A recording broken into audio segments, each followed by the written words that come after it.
Bagaimana pendapat Ustaz tentang dakwah Dr. Zakir Naik, yaitu dengan mengarahkan kaum kafir untuk bersyahadat dengan dituntunnya dengan agak sedikit desakan. Bermisal, Anda percaya Yesus itu Nabi, maukah Anda bersyahadat dan seterusnya. Saya tidak tahu tentang, saya tidak hadir, saya tidak tahu juga tentang metode beliau, ya, sehingga saya tidak bisa menghukumi. Ya. Tapi dengar berita-berita yang indah yang saya dengar, bahwasanya banyak yang masuk Islam, alhamdulillah saya senang. Tapi saya tidak tahu bagaimana cara beliau menuntun syahadat. Ya. Wallahu a'lam bishawab.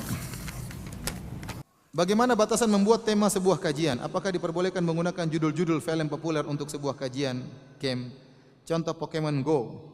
Jadi kajian judulnya Pokemon Go. Mungkin maksudnya baik supaya orang tertarik. Tapi enggak ya, kita pengajian itu suatu yang bernilai. Ya. Jangan sampai pengajian menjadi suatu seperti barang mainan. Ya, enggak. Menuntut ilmu itu adalah ibadah. Maka kita harus berikan dengan syiar-syiar yang terhormat. Ya, syiar-syiar yang terhormat. Judul-judul pun yang baik dan jelas. Ya. Saya tahu maksudnya baik supaya orang tertarik. Tapi saya rasa kurang pantas menjadikan pengajian yang itu adalah ibadah. Pengajian itu ibadah atau bukan? Ibadah. Kemudian kita pasang dengan nama-nama yang kurang apa? Yang seakan-akan mainan Pokemon Go atau yang lainnya. Makanya saya kurang setuju. Sebaiknya ditinggalkan. Ustaz, apakah ada orang liberal yang bertobat? Memang susah orang liberal bertobat karena syubhatnya ribuan syubhat di otaknya. Tetapi ada seorang teman yang pernah menulis dia dulu liberal, kemudian dia sadar. Ada. Ya. Antum bayangkan kalau antum berdebat sama orang liberal. Contohnya antum berhadapan dengan Ulil. Wahai Ulil, Nabi kan bilang gini, expired. Ente ngomong apa saja sampai ngiler dia ada syubhat di kepalanya, mah. Kecuali Allah beri hidayah kepada dia. Karena ente mau sebut dalil, mau sebut ayat, itu kan tekstual. Saya punya tafsir kontekstual. Enggak akan selesai. Susah debat sama mereka. Itu kan menurut kamu, kacamata saya berbeda. Enggak akan nyambung. Kecuali Allah beri hidayah kepada mereka. Apakah hidayah hanya bisa ditunggu sementara ada yang bilang hidayah harus dijemput? Bagaimana pandangan Islam terhadap itu? Seorang berusaha untuk mencari kebenaran.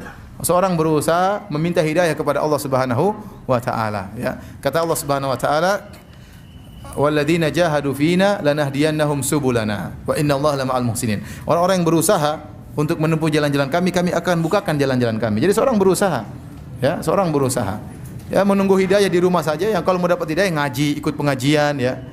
Kalau bersalah, beristighfar, bertobat kepada Allah, itu namanya cari hidayah. Ya, tapi kalau di rumah saja enggak mau ikut ngaji, kemudian tunggu hidayah ke neraka jahanam kalau begitu. Ya, harus berusaha gimana? Orang yang berusaha aja kadang-kadang tidak dapat hidayah, apalagi yang tidak berusaha. Bagaimana dengan kedua orang tua Nabi sallallahu alaihi wasallam karena beliau berdua meninggal ketika anaknya belum diangkat jadi nabi. Ya, inilah di antara pendapat yang diungkapkan oleh Suyuti dan yang lainnya bahwasanya mereka meragukan bahwasanya kedua orang tua Nabi meninggal dalam kondisi apa? Musyrik. Karena mereka berdalil bahwasanya kedua orang tua Nabi hidup di masa fatrah. Masa fatrah itu adalah masa sebelum diutus Nabi berikutnya. Ya, Nabi Isa alaihissalam Rasulullah SAW lahir pada tahun sekitar 671 apa? Masehi. Nabi Isa umurnya ya kira-kira 600 tahun antara Nabi dengan siapa? Nabi Isa. Setelah Nabi Isa meninggal dunia, tidak ada Rasul yang lain kecuali siapa? Rasulullah. Berarti 600 tahun itu masa apa? Masa fatrah. Ya, menurut mereka orang yang hidup di masa fatrah tidak ada yang masuk neraka. Orang yang hidup di masa fatrah tidak ada yang masuk neraka. Karena Allah berfirman, "Wa ma kunna mu'adzibina hatta nab'atsa rasula." Kami tidak mungkin mengazab sampai kami mengutus seorang rasul. Para ulama telah menjelaskan ayat ini dan ini dijelaskan oleh Imam Nawawi rahimahullahu taala dan yang lainnya. Bahwasanya kami tidak akan mengazab sampai diutus Rasul atau orang yang mewakili Rasul atau selama ajarannya masih ada. Oleh karenanya, ajaran tentang tauhid yang ditinggalkan oleh Nabi Ismail alaihissalam di kota Mekah, ditinggalkan oleh Nabi Ibrahim, masih tersisa. Meskipun Nabi Muhammad belum diutus. Oleh karenanya, di zaman fatrah tersebut ada orang-orang dikenal dengan Al-Ahnaf, yaitu orang-orang yang bertauhid tidak melakukan kesyirikan. Di antaranya Waraqah ibn Naufal. Waraqah ibn Naufal beragama Nasrani tapi dia tidak berbuat syirik. Sehingga dia meninggal dalam kondisi muslim. Rasulullah mengabarkan, "La tasubbu Waraqah." Jangan kalian mencaci maki Waraqah, sungguhnya aku melihat bagi Waraqah surga, satu surga atau dua surga. Jadi dia meninggal dalam masuk surga. Ya, sebaliknya ada orang-orang yang divonis oleh Nabi dalam neraka jahanam meskipun di masa fatrah. Contohnya siapa? Contohnya Amr bin Luhai al-Khuzai. Kata Rasulullah SAW, aku melihat Amr bin Luhai al-Khuzai di neraka jahanam. Sahih Bukhari. Kenapa? Aku melihat dia menggeret ususnya di neraka jahanam. Kenapa? Dia yang pertama kali bawa kesyirikan ke kota Mekah. Dia yang pertama kali mengkeramatkan onta-onta. Li'annahu awwalu man sayyaba sawaib. Dia orang yang pertama kali mengkeramatkan onta-onta. Dia di masa fatrah, Nabi vonis di neraka jahanam. Contohnya Abdullah bin Jud'an tadi saya sebutkan dalam Sahih Muslim. Hidup juga di masa fatrah sebelum Rasulullah SAW diangkat menjadi Nabi. Dan Nabi mendapati dia dan dia baik. Aisyah bertanya, "Hal yanfa'u dzalik ya Rasulullah?" Abdullah bin Jud'an dahulu memberi makan kepada fakir miskin, kemudian dahulu menyambung silaturahmi, menjamu tamu. Apakah bermanfaat? Kata Nabi, tidak bermanfaat. La yanfa'u dzalik, tidak bermanfaat. Lam yakul yauman qat rabbi ghfirli khati'ati yaumaddin. Tidak pernah dia berkata, ya Allah ampunilah dosa-dosaku pada hari kiamat kelak di neraka jahanam. Sama, ya. Sahabat yang datang kepada Nabi, ya Rasulullah, ayahku di mana? Kata Rasulullah, inna abaka finnar, ayahmu di neraka jahanam. Ya, sama. Bapaknya juga di masa jahiliyah, ya, belum mendapati Nabi SAW diangkat sebagai seorang Rasul. Jadi banyak orang-orang seperti tadi Hatim At-Ta'i, ya, anaknya bertanya, ya Rasulullah, ayahku bagaimana? Dulu sering bersedekah, sering dermawan. Kata Rasulullah SAW, tidak bermanfaat. Karena abuka yaf'alu dzalik, yuridu syai'an fa adrakahu. Ayahmu dahulu melakukan demikian karena ingin sesuatu, ingin dipuji dan dia mendapatkannya. Ternyata ada orang-orang yang divonis oleh Nabi dalam hadis-hadis yang sahih Bukhari dan yang lainnya, dan mereka hidup di masa fatrah divonis oleh Nabi masuk neraka jahanam. Menunjukkan sebenarnya masih ada sisa agama tauhid. Dan di antara orang-orang divonis oleh Allah Subhanahu wa taala meninggal dalam kondisi musyrik, di antaranya ibunya Nabi dan ayahnya Nabi sallallahu alaihi wasallam. Saya pun ingin ayah dan ibu Nabi di surga, saya juga ingin. Tapi Nabi yang bilang, ya, ayahnya di neraka. Nabi yang dilarang, yang bilang saya dilarang untuk mohon ampun kepada ibu saya. Apakah saya mendustakan Nabi sallallahu alaihi wasallam? Orang yang mengatakan, oh maksudnya demikian, ditakwil itu silakan Anda mentakwil. Saya mengambil zahirnya hadis. Ini pendapat jumhur ulama. Demi Allah, kalau saya boleh ada dalil yang mengatakan ayah ibu Nabi di surga, saya akan mengatakan. Saya akan mengatakan, tapi saya tidak berani mengatakan karena hadis Nabi mengatakan demikian. Kemudian para ulama juga jumhur ulama, tadi saya katakan, bahkan ada yang mengatakan ijma. Kesepakatan ulama mengatakan demikian. Masa saya mau melanggar? Kalau ada yang mengatakan ayah ibu Nabi di surga, dia hidup kembali kemudian masuk Islam lagi, baru meninggal dunia, kita katakan hadisnya lemah. Ya. Dan itu pendapat Suyuti belakangan. Adapun ulama-ulama sebelumnya mengatakan kedua orang tua Nabi meninggal dalam kondisi apa? Musyrik. Ya.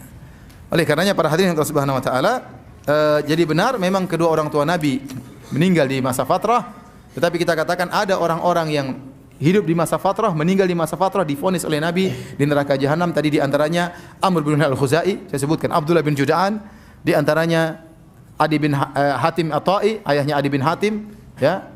Itu di antara orang yang divonis oleh Nabi di neraka jahanam, padahal mereka orang yang baik, namun mereka meninggal dalam kondisi musyrik.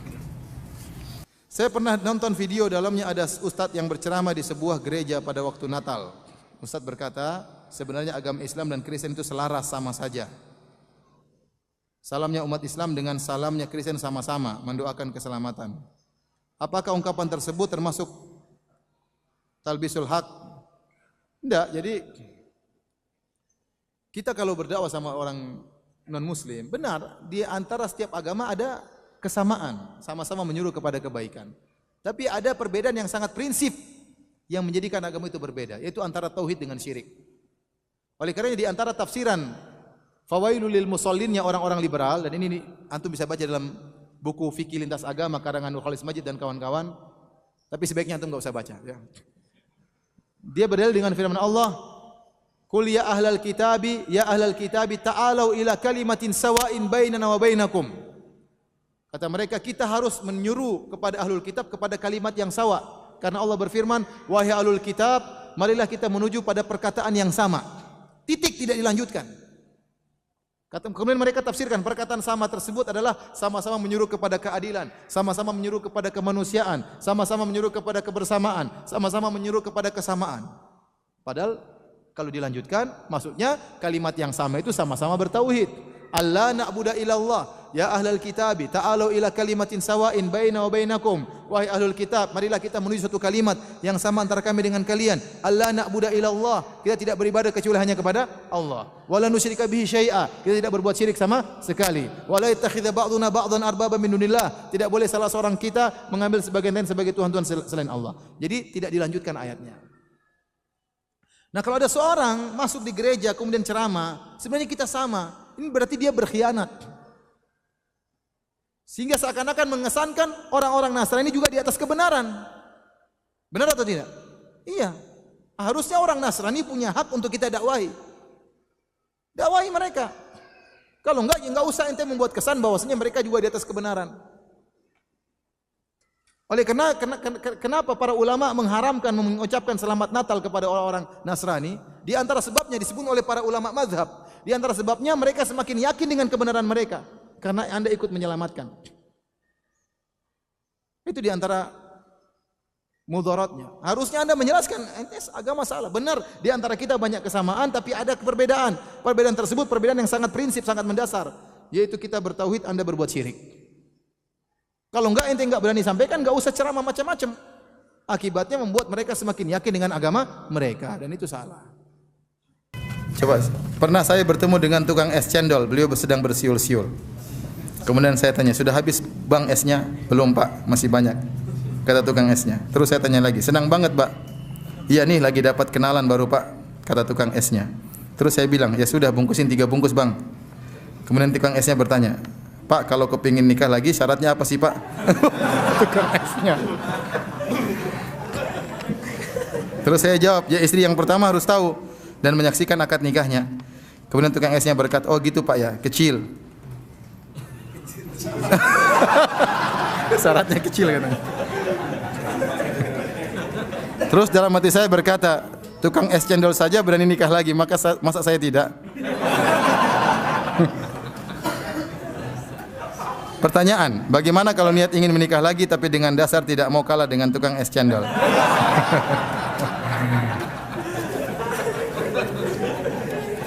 Ingat kalau mau nikah lagi, intinya harus apa?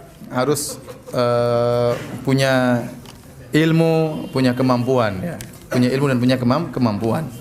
Karena sebenarnya masalah poligami itu bukan perkara yang sederhana, perkara yang sangat sulit dan sangat berat.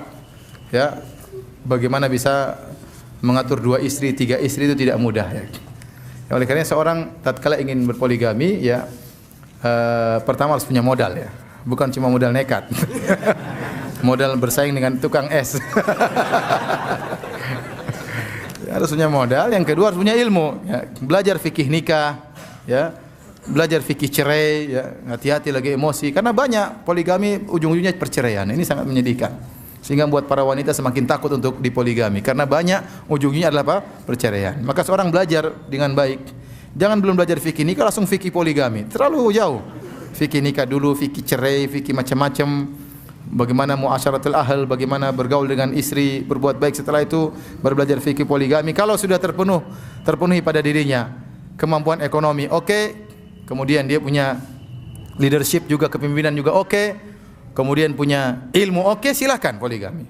Itu syariat Allah Subhanahu wa taala. Makanya saya sering sampaikan, poligami adalah syariat yang indah, tapi tidak semua bisa melakukannya. Tidak semua bisa melakukannya. Ada orang poligami tapi tidak punya kepemimpinan.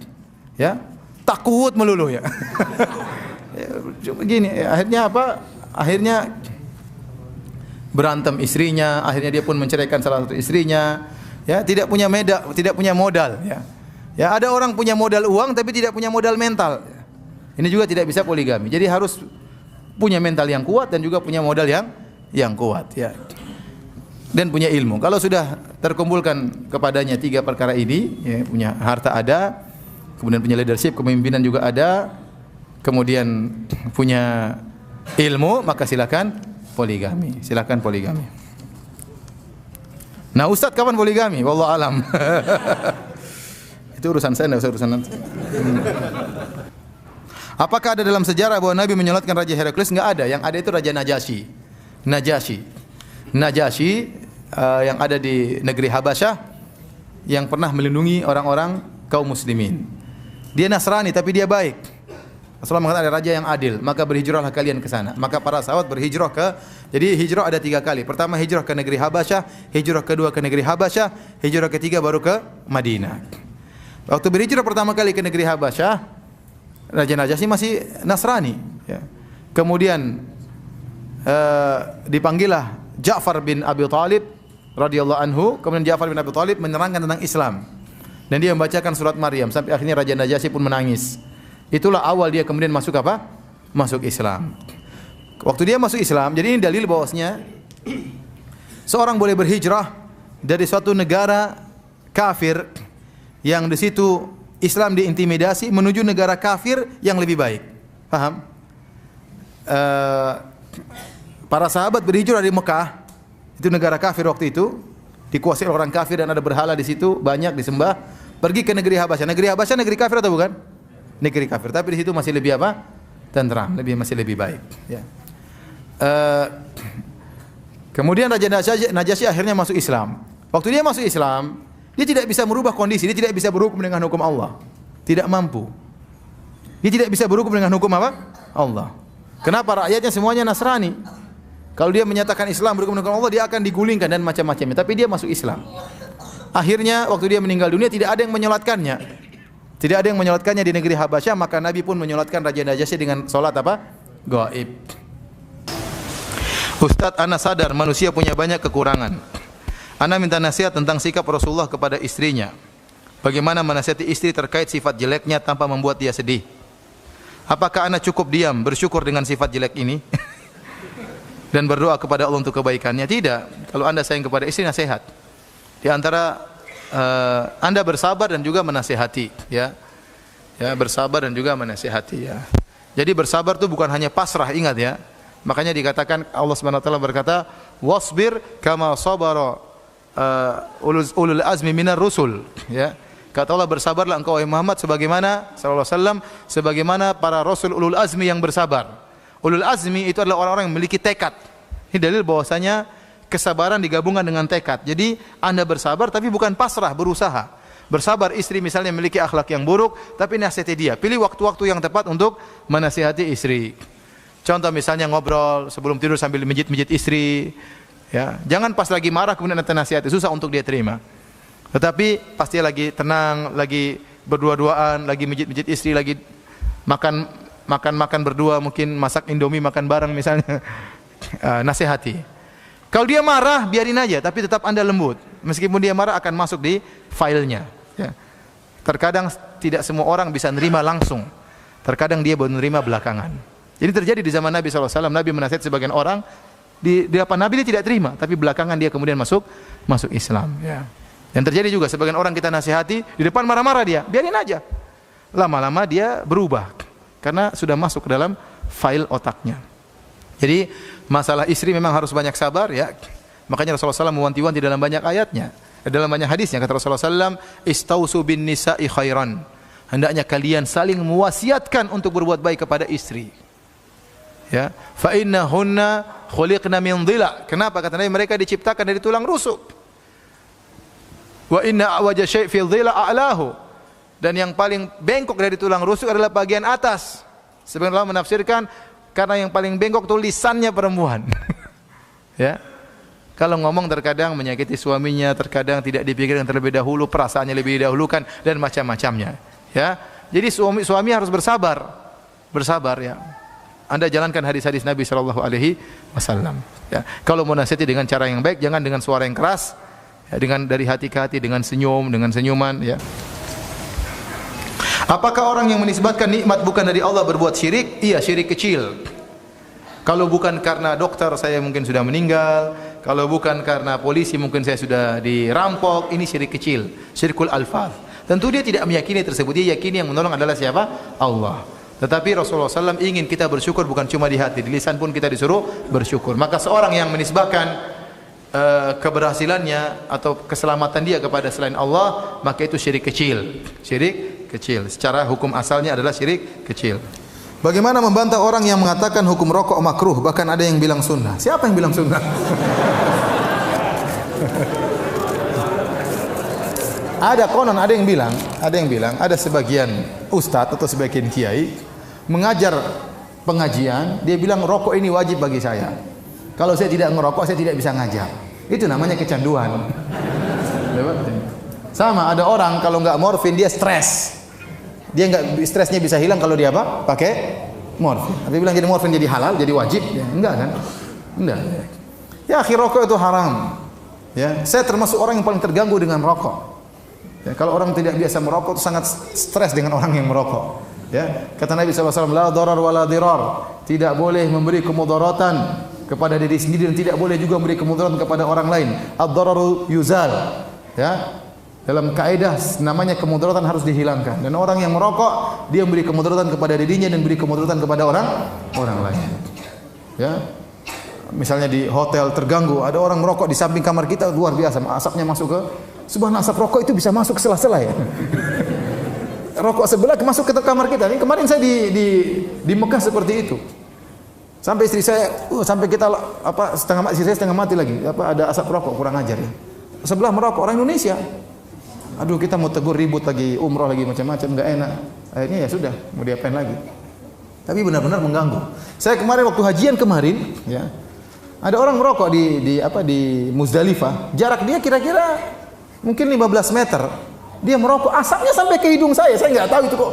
Asapnya luar biasa. Saya bilang, "Ya akhi, taqillah, saya ente lagi pakai ihram." Berhenti ente. Enggak, akhirnya dia matikan ya. Mengganggu ya. Belum lagi kalau sholat kemudian mulutnya bau rokok. Waladhdallin, amin, pedenya amin. Setengah meter sebelah kanan, setengah meter sebelah kiri. Ganggu orang ya.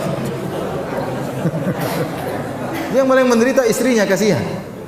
Ente kalau merokok yakinlah haram. Jangan ente bilang sunnah. Kalau ente yakin itu haram, suatu saat ente bisa meninggalkan. Berdoa kepada Allah supaya bisa meninggalkan. Tapi kalau itu sunnah. Gimana mau ditinggalkan sunnah? Dapat pahala merokok. Ini ngawur seperti ini. Apalagi wajib, bukan cuma sunnah. Hukumnya apa? Wajib. Saya sering sampaikan, rokok itu hukumnya haram, maka tidak ada orang yang merokok bilang apa? Bismillah. Enggak ada. Dan tidak ada orang setelah merokok bilang alhamdulillah. Enggak ada. Karena hati dia enggak enak sama malaikat. Masa merokok bilang apa? Bismillah. Pak Ustaz, tadi kan Pak Ustaz bilang kalau kita bersyukur itu harus banyak berzikir. Bolehkah berzikir saat sedang kajian tapi zikirnya hanya sebatas kita sendiri yang mendengar? Dan bolehkah berzikir saat sedang apa saja? Ya, selain di toilet. Terima kasih, mohon penjelasan. Iya. Kita waktu menghadiri kajian ya, sebaiknya kita konsentrasi ya. Kalau ternyata zikir kita mengganggu konsentrasi kita, maka ini mengganggu tujuan dari apa? Kajian ya. Oleh karena tatkala orang menghadiri khutbah Jumat, jangan berzikir sendiri karena dia sedang mendengar zikir. Fas'au ila dzikrillah. Khutbah Jumat itu zikir. Ya, khutbah Jumat apa? Zikir. Maka dia karena itu mengingatkan kepada Allah Subhanahu wa taala. Ya. Tapi kalau dia bisa hatinya bisa dua sambil berzikir bisa ikut pengajian ya enggak apa-apa, enggak ada yang melarang ya. Tapi sebaiknya konsentrasi ya, karena para ulama dahulu waktu menghadiri kajian mereka mendengar dengan baik karena ilmu itu butuh untuk diresap, untuk dipahami ya, untuk dicari apa yang tidak dipahami, untuk ditanyakan ya. Adapun di mana-mana silakan berzikir. Di antara ibadah yang pahalanya banyak yang dilalaikan oleh banyak orang adalah zikir. Zikir itu ibadah yang paling mudah. Anda jadi mobil berzikir, subhanallah, astagfirullah, alhamdulillah ya. Anda di pesawat bisa berzikir. Di mana saja bisa berzikir. Namun banyak orang yang tidak berzikir. Kalau saya di Arab Saudi, saya sering dengar orang banyak berzikir. Orang tua sambil jalan astagfirullah, astagfirullah, sambil jalan ada yang ya subhanallah, alhamdulillah. Kita dengar dia berzikir. Ya, banyak. Di sini ibadah seperti itu kurang hidup, ya. Kurang hidup ya. Kenapa? Terkadang kita malu mau berzikir ya. Ya, kita saja kalau saya nemani syekh misalnya dalam mobil, berzikir syekh. Subhanallah, alhamdulillah, kita dengar berzikir. Kita kalau dalam mobil mau berzikir enggak enak, ngobrol aja teman, ngobrol, zikir pagi lewat, zikir petang lewat, ya, ngobrol terus. Ya. Mau kita berzikir diajak ngobrol terus sama teman, ya. Mau kita berzikir sendiri enggak, tapi kalau masing-masing berzikir ya alhamdulillah. Kita berzikir, teman yang lain ngerti, ikut juga berzikir. Maka jangan pekeuh untuk berzikir. Nanti insya Allah dia tahu, ya. Ya.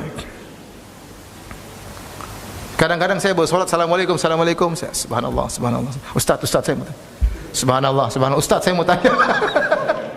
Iya, apa pertanyaanmu? Enggak enak terkadang saya bilang, maaf saya masih zikir, jangan diganggu. Tapi terkadang kasihan mungkin dia punya keperluan apa-apa, ya. Ya udah, saya stop zikir saya, kemudian saya jawab pertanyaannya. Bagaimana menyanggah pernyataan orang yang tidak percaya dengan Allah, dengan rezeki Allah, yang mengatakan bahwasanya rezeki Allah tidak dijamin. Buktinya banyak orang kelaparan di Afrika. Banyak orang yang kelaparan di Afrika. Kita bilang ya rezekinya segitu. Rezekinya apa? Segitu. Ya. Sebagaimana ada orang yang kaya raya tiba-tiba meninggal, ya rezekinya segitu. Harta banyak tersebut bukan rezekinya. Dia hanya bisa merasakan sebagian, kemudian dia apa? Meninggal. Ternyata harta yang dia kumpulkan selama ini bukan untuk dia, tapi untuk apa? Orang lain. Ya. Itu urusan Allah Subhanahu wa taala.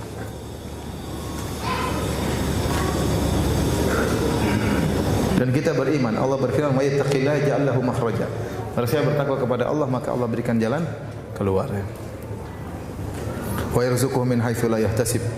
Dan Allah akan beri rezeki dari arah yang tidak dia sangka-sangka. Banyak di antara teman-teman yang dahulunya sebelum menikah miskin, setelah menikah punya anak, rezekinya bertambah, ya tidak? Iya atau tidak? Iya. Kebanyakan antum setelah punya istri, punya anak, rezekinya bertambah atau tidak? Bertambah, ya. Karena Allah berikan kepada buat istrinya, buat anak-anak, ya, dan lain. Ustaz, pada saat tidur ruh itu di mana? Para ulama menjelaskan bahwasanya ruh masih dalam jasad, tetapi ruh itu entah kemana-mana, tapi dia masih punya hubungan dengan apa? Jasad. Karena kalau ruh tersebut lepas dari jasad, kata para ulama, itu meninggal dunia. Ya. Tapi hakikat ruh waktu sedang berjalan tatkala sedang tidur kemana-mana kita tidak tahu. Ya. Tapi para ulama menjelaskan ruh itu di jasad, tapi dia bisa menerawang kemana-mana, tetapi tetap masih ada di jasad. Bagaimananya wallahu alam bisawab. Apakah syaitan hanya menggoda orang muslim dan orang kafir tidak? Tidak ada dalilnya, hanya digoda orang apa? Beriman. Mungkin orang kafir juga digoda supaya semakin kafir, supaya semakin istiqomah di atas kekafirannya. Kokoh di atas kafirannya. Ya. Karena orang kafir pun bertingkat-tingkat, apa? Kejahatannya. Dalil bahwasanya syaitan menggoda seluruhnya.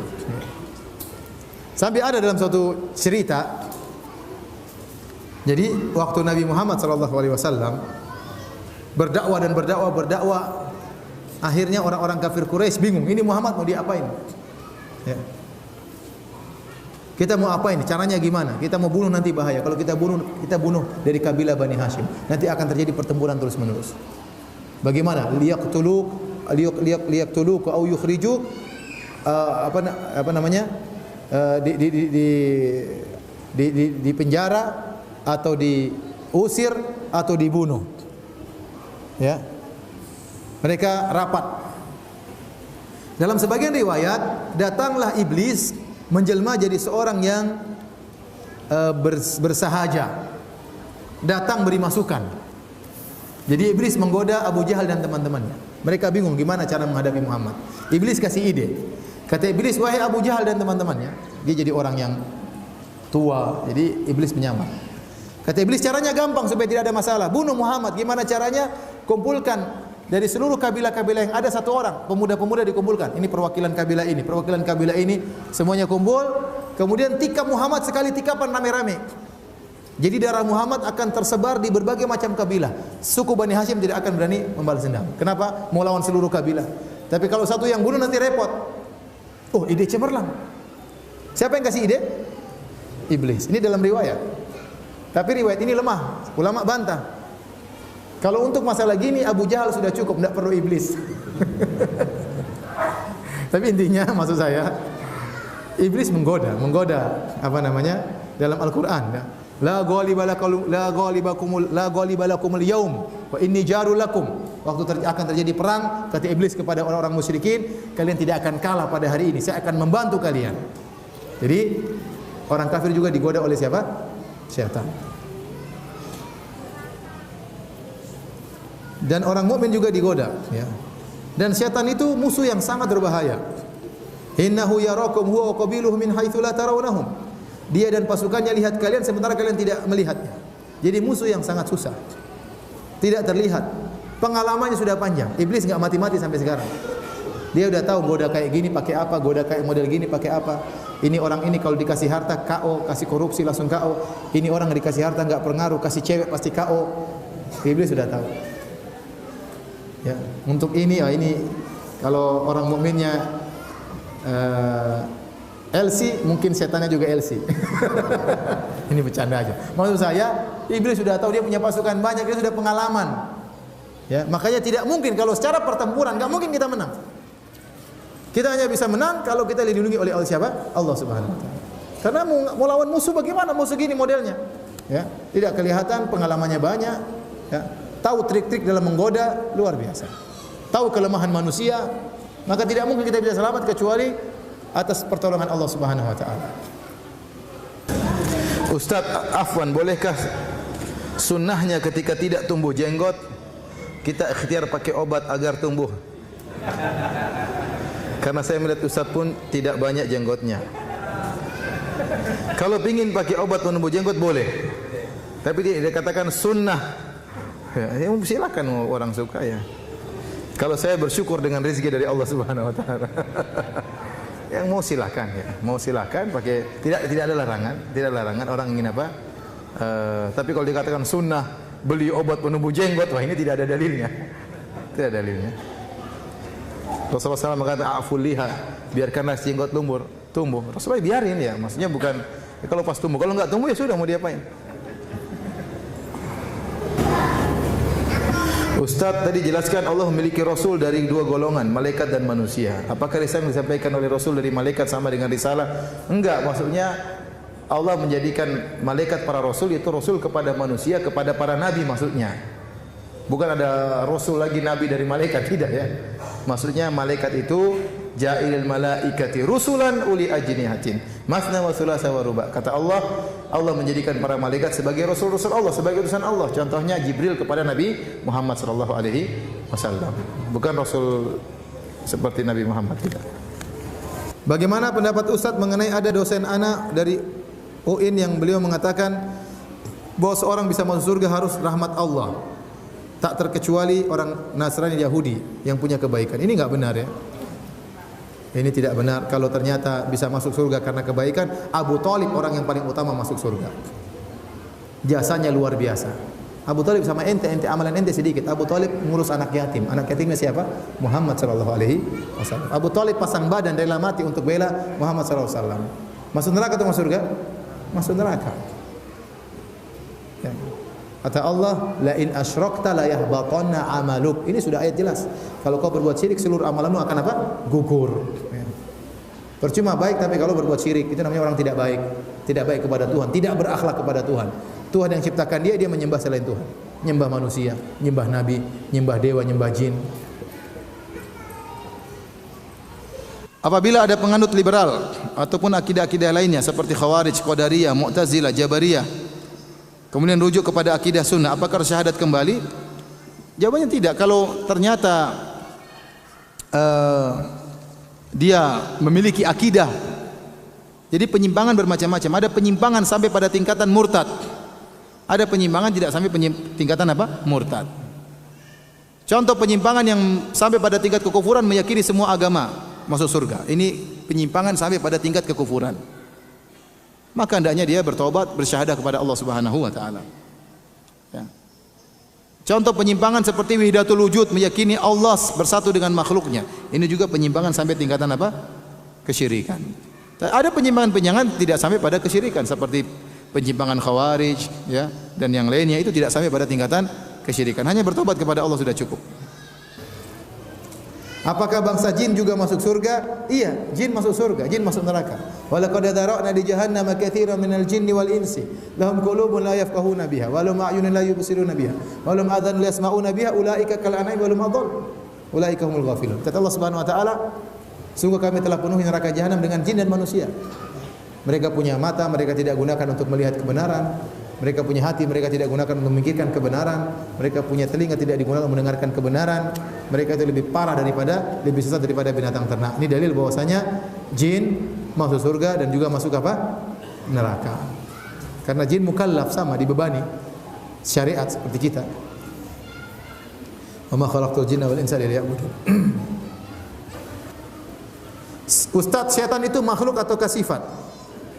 Ada yang mengatakan syaitan itu adalah sifat. Makanya syayatinal insi wal jinni, kata Allah, ya, Ada setan jin dan setan apa? Manusia. Jadi setan itu sifat, ya.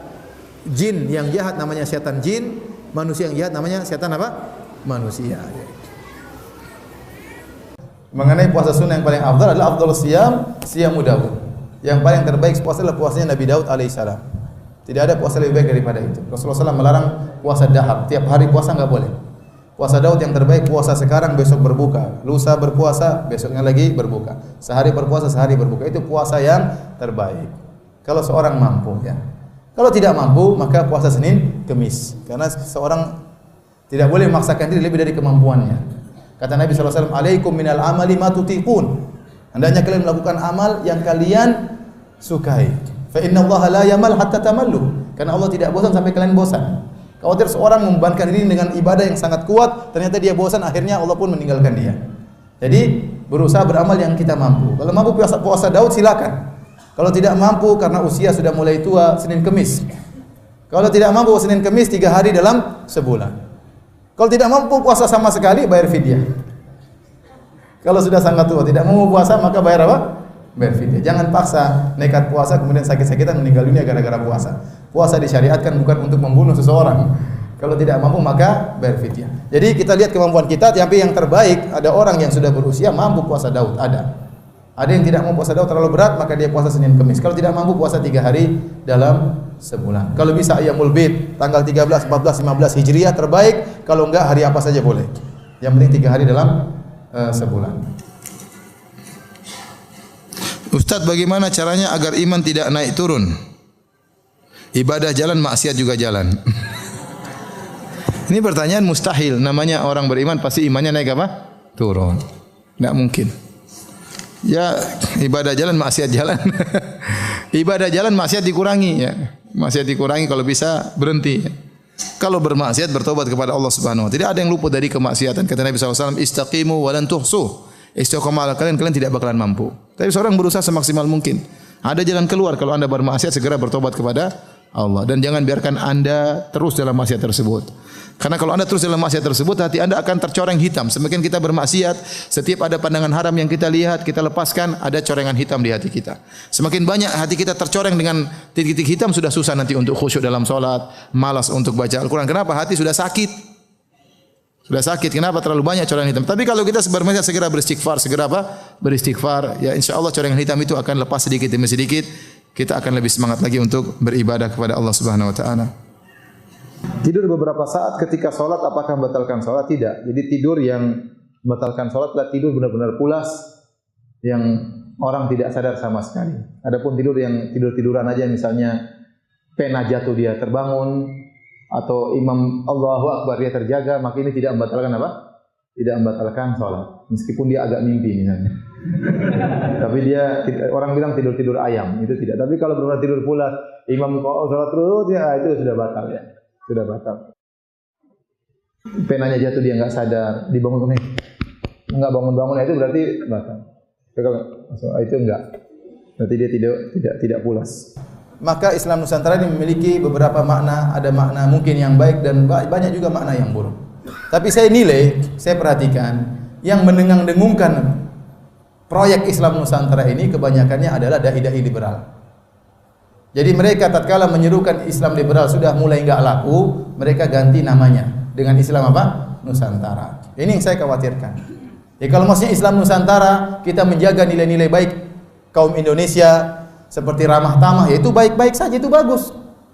Ya, Nabi saja waktu diutus ke orang-orang Arab zaman jahiliyah, Nabi berusaha menjaga nilai-nilai baik yang ada pada mereka. Mereka rusak, peminum khamar, pezina, tapi ada nilai baik. Makanya Nabi berkata, "Innama bu'itsu li utammima makarimal akhlak." Sungguhnya aku diutus untuk menyempurnakan akhlak yang mulia. Kata para ulama, ini dalil ada akhlak-akhlak mulia di orang-orang jahiliyah. Contohnya mereka berani, contohnya mereka dermawan, suka menjamu tamu, ya. Ini dijaga oleh Nabi sallallahu alaihi wasallam. Yang salah diperbaiki. Maka saya katakan kalau maksudnya Islam Nusantara adalah menjaga nilai-nilai ramah kita, senyum, murah senyum, ramah, tidak suka bertengkar, maka ini baik. Tapi kalau maksudnya Islam Nusantara ada ajaran dari Nabi kemudian difilter terlebih dahulu dengan adat istiadat, maka ini enggak boleh. Ya. Adat siapa mau memfilter Alkitab dan Sunnah? Kalau kita katakan maksudnya demikian, maka Islam Nusantara, Nusantara yang mana? Adat Jawa lain dengan adat Bugis lain dengan adat Madura lain dengan adat Padang. Terus bagaimana? Kalau adat misalnya ada adat di suatu daerah bahwasanya menikah yang bayar mahar perempuan. Kemudian warisan yang pegang perempuan, nasab kepada perempuan. Ini adat menjadi syariat atau tidak? Menjadi syariat. Syariat laki-laki yang kasih mahar. Syariat nasab kembali kepada laki-laki bukan perempuan. Syariat warisan juga laki-laki juga dapat yang bahkan lebih banyak ya. Kemudian mau dirubah syariat maka tidak boleh. Kalau maksudnya Islam Nusantara, kita tolak hukum warisnya Allah, kita ganti dengan hukum warisnya tempat kita. Ini enggak boleh seperti ini. Ini berarti menjadikan adat sebagai filter Al-Quran dan Sunnah. Ini kebalik. Nabi itu diutus untuk memfilter adat. Makanya Nabi dituduh oleh orang-orang jahiliyah dahulu dengan julukan sobi. Sobi itu orang yang keluar dari tradisi. Orang yang keluar dari tradisi. Maka yang benar Al-Quran dan Sunnah itu datang untuk kita filterkan adat istiadat kita. Kalau adat istiadat yang cocok dengan Al-Quran dan Sunnah kita kembangkan. Kalau ada tradisi yang tidak cocok dengan Al-Quran dan Sunnah maka kita tolak. Karena sebagian tradisi ada yang syirik, sebagian tradisi ada yang maksiat. Contoh tradisi syirik banyak seperti acara labuhan, menyembelih kerbau diserahkan kepada Ratu Pantai Selatan Nyi Roro Kidul. Ini syirik, enggak boleh. Kemudian kita mau lestarikan karena adat, enggak boleh. Ini adat harus dirubah. Karena Islam melarang. Ya. Dan lain-lainnya ya. Kalau adatnya bertentangan dengan syariat, maka adat yang dirubah. Jadi saya katakan, kalau maksudnya Islam Nusantara, maksudnya adalah kita menjaga tradisi kita yang baik-baik, maka tidak mengapa kita dukung. Di mana orang Indonesia ramah tamah, ya, sopan santun, ya. Orang-orang Arab saja bangga lihat orang. Saya punya teman kepala polisi di Masjid Nabawi, dia bilang tidak ada jemaah haji seperti jemaah haji Indonesia. Nurut sekali, disuruh ke kanan semua, suruh kiri semua. Nurut, padahal jumlahnya sangat banyak, ya. Tapi kalau jemaah haji lain katanya susah, ya. Enggak seperti itu, ya. Kadang melawan, kadang ini. Orang jemaah Indonesia paling baik katanya. Ini mereka akui. Inilah adab kesopanan orang Indonesia yang harus kita jaga, ya. Tapi kalau maksudnya Islam Nusantara, bahwasanya syariat Nabi Muhammad harus difilter, ya ini tidak boleh. Justru syariat Nabi yang memfilter adat istiadat di mana saja. Bagaimana bila dikhususkan pada bulan Ramadan atau acara semisal 7 bulan hamil? Ya, kalau masalah 7 bulan hamil yang masalah ini bid'ah. Karena ada keyakinan di balik itu. 7 bulan, kalau enggak mengadakan acara 7 bulan nanti bayinya ada apa-apa. Ini akhirnya jadi was-was. Ya, kalau sudah lewat 3 bulan adakan syukuran doa, ini sebenarnya jadi akhirnya jadi suatu ritual, padahal tidak perlu seperti ini. Kalau ingin mau bersyukur bulan pertama juga bersyukur, bulan kedua juga bersyukur, tidak harus 3 bulan pertama, 7 bulan pertama, enggak. Jadi mau saya enggak usah seperti itu. Kalau karena kehamilan ini maka ini jadi masalah karena sudah dianggap suatu ritual. Adapun kalau buka bersama para janda, para anak yatim, orang miskin enggak jadi masalah. Tidak dianggap ritual tertentu. Ustaz, puasa Syawal 6 hari digabung puasa Ayyamul Bid. Dapat pahala betul enggak Ustaz? Iya dapat pahala. Tetap saja pahalanya satu puasa. Ya, kalau Ustaz saya puasa Senin Kamis digabungkan dengan puasa Syawal. Iya, tapi puasanya tetap puasa 1 hari. Jangan dianggap dapat pahala puasa dua hari. Tapi Anda dapat kemuliaan karena Rasulullah SAW suka berpuasa Senin dan Kamis. Ada keutamaan yaitu pada hari tersebut amal diangkat. Jadi orang yang menyengajakan puasa Syawal Senin Kamis, enggak apa-apa, dia dapat keutamaan lebih daripada hari biasa, tetapi tetap puasanya dihitung satu hari. Paham enggak? Bukan dianggap dapat puasa dua hari, enggak.